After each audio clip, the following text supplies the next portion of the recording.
그 전주만 들어도 가슴이 뛰는 노래가 있습니다.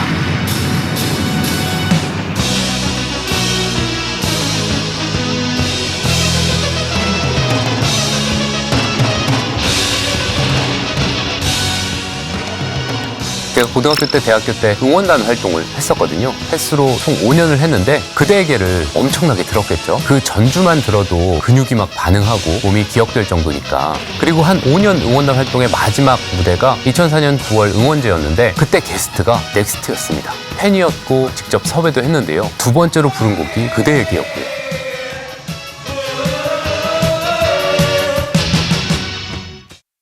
살다 보면 그런 사람이 있습니다. 그 사람의 목소리, 노래, 그리고 말 한마디에 위로를 받고 용기를 얻는. 오늘 주제인 이분도 많은 사람들에게 그런 존재였습니다. 벌써 10년이 흘렀는데요. 여전히 그 이름 세 글자를 추억하고 그 목소리를 그리워하는 사람들이 많습니다. 오늘 주제는요, 하늘 어딘가에서 지켜봐 주시길 바라는 마음인데요. 음악으로 삶의 의미를 던져준 싱어송라이터이자 라디오 DJ이면서 시대의 논객, 그리고 누군가에겐 좋은 상담자이자 인생의 멘토였던 가수 신해철입니다.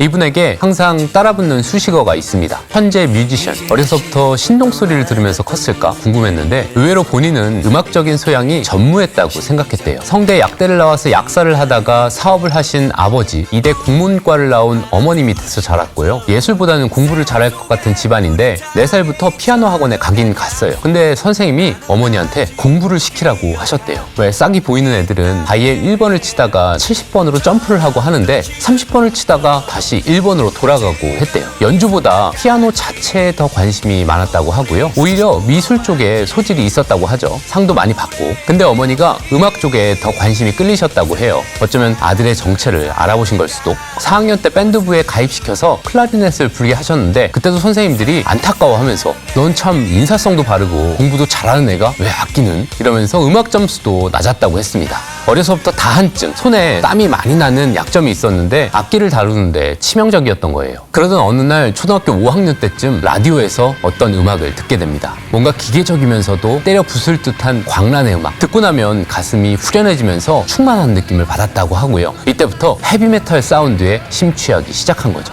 중학교에 가서도 하루 종일 음악을 듣는 것 말고는 관심이 없었다고 하고요. 특히 스콜피언스 같은 밴드를 좋아했고 외국 대중음악에 빠져서 친구들 사이에선 신팝 칼럼니스트라고 불릴 정도였다고 해요. 그러다가 고비가 찾아옵니다. 가세가 기울면서 어려움을 겪은 거죠. 군밤 장사, 신문 배달도 하고 그때 이런 생각을 했다고 합니다. 누구나 그렇지만 바로 이런 고비들이 사람을 성숙하게 하는 계기가 될 것이다. 그러면서 부모님 생각을 한 번 더 하고 공부도 열심히 하고 음악에 푹 빠졌어도 중학교 때 첫 시험에서 전교 1등을 하고 3년 내내 거의 반탑을 놓치지 않았어요. 3등 밖으로 안 떨어졌다고 하고요. IQ 검사에서 150이 나왔다고 밝히기도 했고요.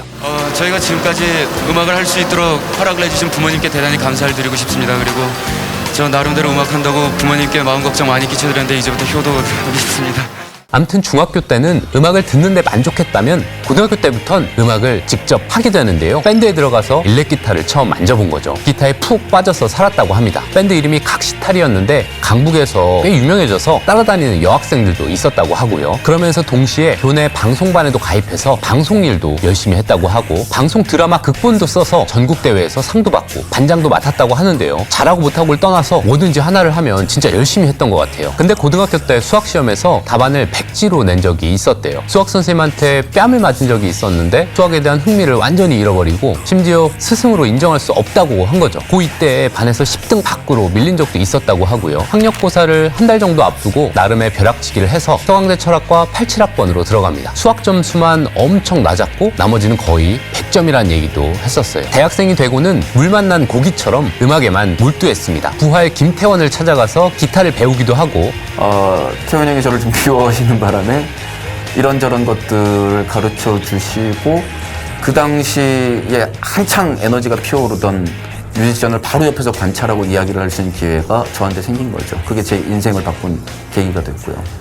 그리고 1987년 11월 말 신촌 이대 앞 카페에서 5명이 모였는데요. 대학 연합 록밴드 무한궤도를 결성한 거죠. 어린 시절부터 공부도 열심히 하고 음악도 하면서 대학에도 다 잘 갔는데 다시 뭉친 겁니다. 명문대생들이 모인 것도 화제였는데 집안도 좋았어요. 효성그룹 조성래 회장의 차남 조현문 씨가 키보드를 쳤고 쌍용그룹 김성곤 창업자의 외손주 조현찬 씨가 드럼을 쳤었고요. 지금은 방송사 오디션 프로그램들이 많아졌지만요. 그때는 지망생들이 두드릴 수 있는 문이 많이 없었어요. 가장 큰 문이 강변가요제와 대학가요제였는데요. 여름에 열리고 겨울에 열리고. 근데 여름에는 무한궤도로 뭉치질 못했어요. 멤버들이 다 공부도 잘했다고 했잖아요. 한 명 빼고 음악보다 본업인 공부가 먼저라서 해외 연수도 가고 바빴다고 합니다. 대신 신해철은 아기천사라는 그룹 사운드의 객원 보컬로 강변가요제에 나갔는데요. 전국에 방송되는 결선을 앞두고 라디오 중계만 되는 본선 3차에서 떨어졌어요. 서강대학교 철학과 2학년에 다니는 신해철입니다. 신해철, 아기천사라고 합니다. 노래는? 기다림은 사랑의 시작이야. 네. 이 세상 살아가는 이 짧은 순간에도 그대의 우승이 이상은 담다디 혹시 알아요? 이상우가 금상이었고 초대형 신인들의 레전드 배틀이었습니다. 그리고 그해 크리스마스 이브날 우리 멤버들이 다들 미남이신데요. 여자친구는 있으세요? 절대로 없죠. 거짓말이라고 봐야겠죠? 자, 그럼 참가번호 16번 서울대표 그룹 무한궤도입니다. 참가곡은 그대에게. 그가 작사 작곡한 그대에게는 대학가요제 대상을 거머쥐면서 큰 화제를 몰고 왔습니다. 아버지한테 안 들키려고 밤에 이불을 뒤집어 쓰고 문방구에서 산 멜로디언을 불면서 만들었다고 했죠. 강변가요제를 거울 삼아서 전략도 잘 짰습니다. 전주부터 화려하게 치고 들어간다. 노래 자체는 단순해도 8비트로 누구나 따라 부를 수 있는 멜로디로 간다. 현장 행사니까 쉬운 가사로 간다. 4분 동안 끊임없이 변한다. 지루할 시간을 주지 않는다. 리듬 자체가 경쾌하고 후렴도 강렬해서 힘을 불어넣는 노래. 30년 넘게 한국의 대표 응원곡으로 자리 잡았습니다.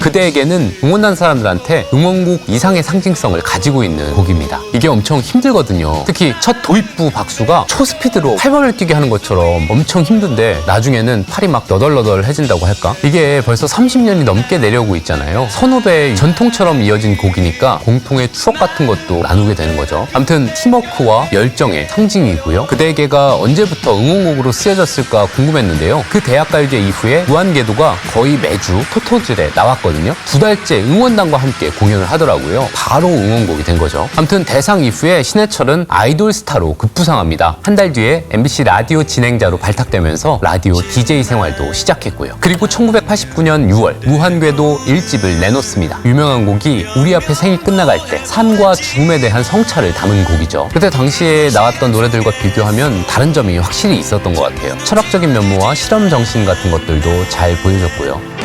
우린 그 무엇을 찾아 이 세상에 왔을까 그 대답을 찾기 위해 우리는 홀로 걸어가네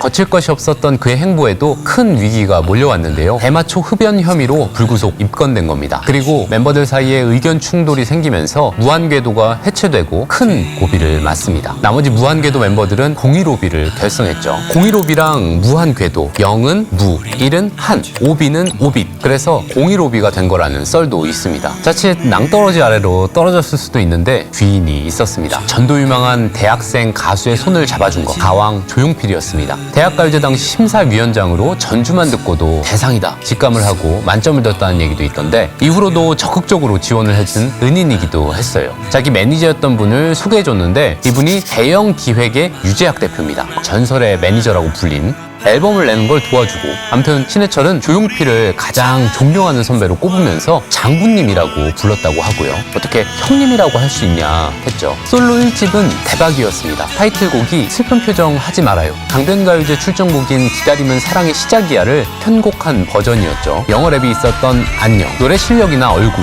학력, 언변 어느 하나 빠지지 않는 데다가 어리기까지 하니까 단숨에 아이돌로 떠올랐습니다. 그때 출연한 타이거 신발 광고가 대중적인 인기의 상징과도 같았어요. 슬픈 표정하지 마. 타이거가 있으니까. 이듬해 솔로 2집은 더 잘 됐습니다. 연속으로 히트를 치면서 흥행 보증수표로 자리를 잡았어요. 재즈 카페 나에게 쓴 편지.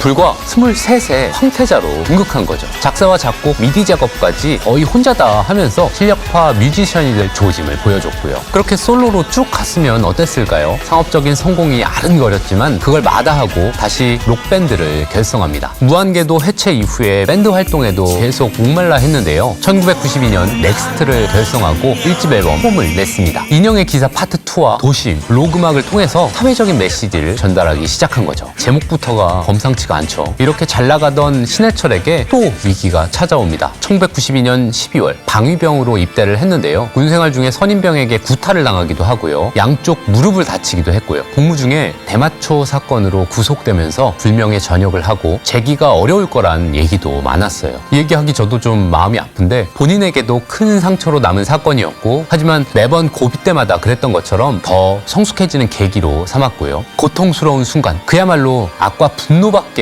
남지 않은 상황에서 음악적으로 마지막 음반이라고 생각했다고 말했는데요. 정말 모든 걸 쏟아 부었다고 했습니다. 그 결과물이 1994년 넥스트 2집입니다. 타이틀곡이 다음 세상에도 내 친구로 태어나달라고 했던 나라라 병아리, 또 더 드리머, 디 오션 불멸에 관하여.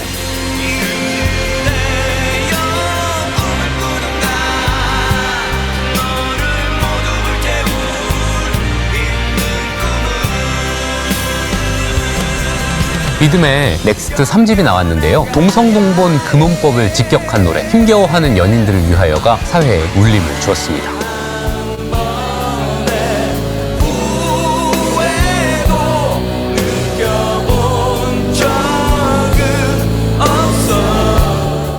(1997년에) 싱글 앨범 Here I Stand For You에 이어서 애니메이션 라젠카의 사운드 트랙이자 넥스트 4집을 냈고요.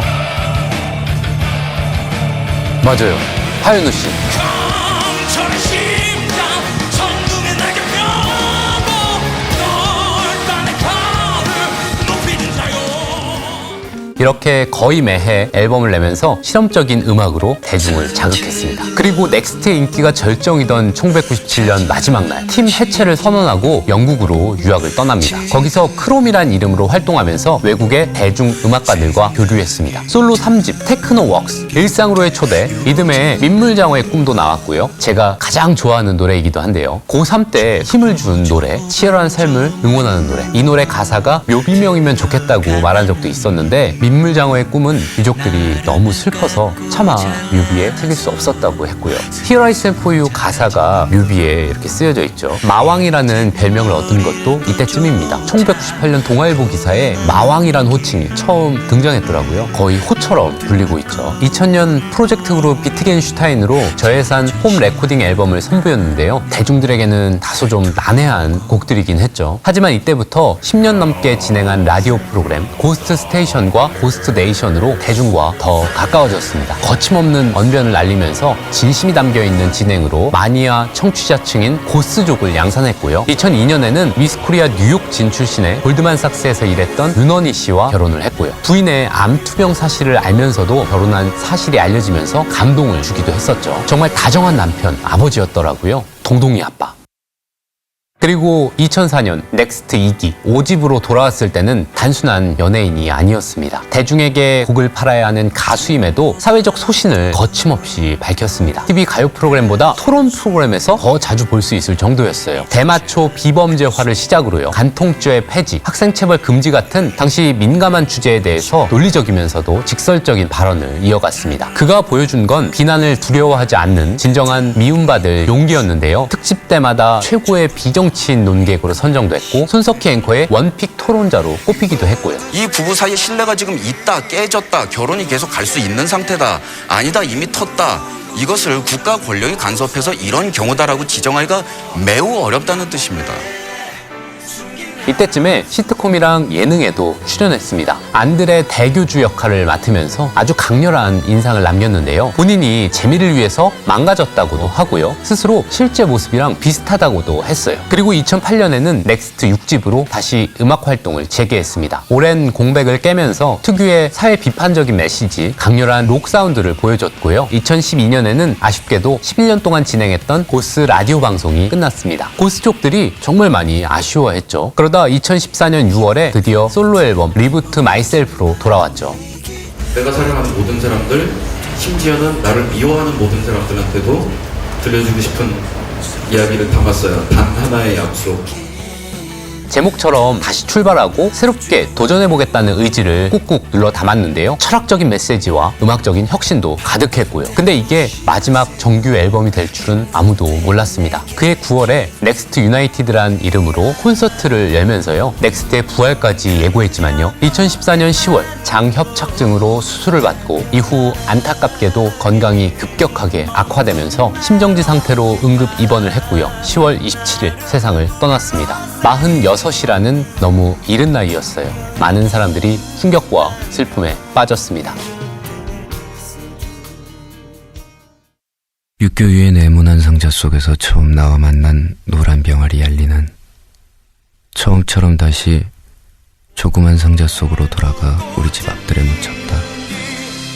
그가 노란 병아리 얄리를 집 앞들에 묻었던 1974년의 봄을 기억했듯이 우리도 갑작스럽게 그를 마음속에 묻어야 했던 2014년의 가을을 여전히 기억하고 있습니다. 어느덧 그가 하늘의 별이 된 지도 10년이 지났는데요. 이젠 아픔 없는 곳에서 하늘을 날고 있을까요? 언젠가 다음 세상에도 내 친구로 태어나주길 바라면서 이번 편 마치겠습니다.